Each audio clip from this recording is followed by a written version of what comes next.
Hey guys, a happy Wednesday to you. So I'm day two of talking about where I'm at in my health journey and kind of what my focus is going to be on today. And those of you who are clients of mine, this is our text that we're using here as this life book. So I want to talk briefly this morning about setting goals with your health journey. Notice I didn't say setting goals with weight loss. Weight loss is a component of a health journey, but it's not the only way to measure your success and your progress. So, how do we set goals? Goals have got to be firm. Whether it's and I go back to this example all the time. If you got a goal to save, and I'm going to be very specific. Let's say you want to save a bunch of money. You want to save $50,000. You've got to put some specificity to it, but you've also got to put some reasonable time frames to it. But you've got to put some time frames to it that create what Dr. A calls structural tension. So in my situation, my goal is, I'm being very specific here, my goal is to lose 25 pounds by the end of June. So here we are, May the 11th. So I've got basically 6 to 7 weeks. So yes, that's a lofty goal, but it's also an achievable goal because I've seen the results of this program and know how well that it works. So that's, won't be an issue at all. However, I know that I want to hit these goals because my goal for the end of July is something different, but it's attached to that first goal. So you got to have some specificity to these goals.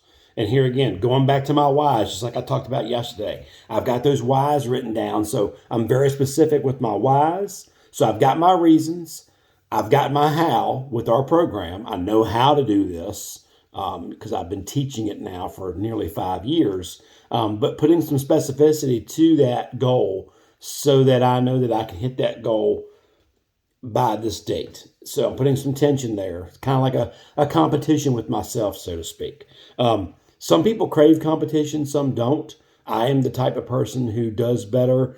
If you tell me that I can't do something by X date, I'm going to do everything I can to prove you wrong.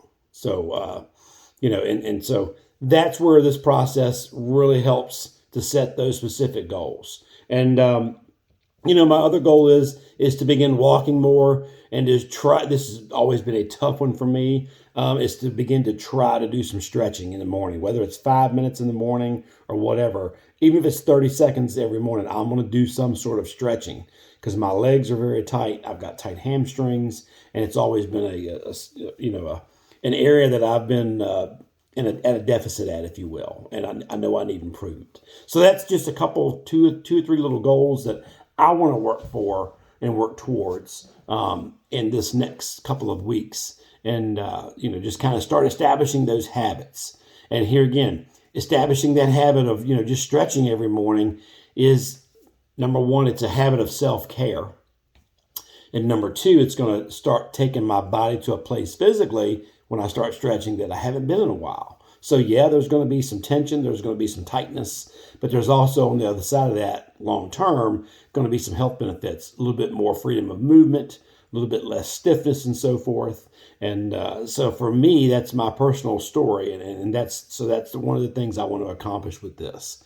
And so specificity of the goals, having a timeline attached to those goals to create that structural tension. So that's my day 2 tip. So you guys have a great day, and we'll talk to you soon. Take care.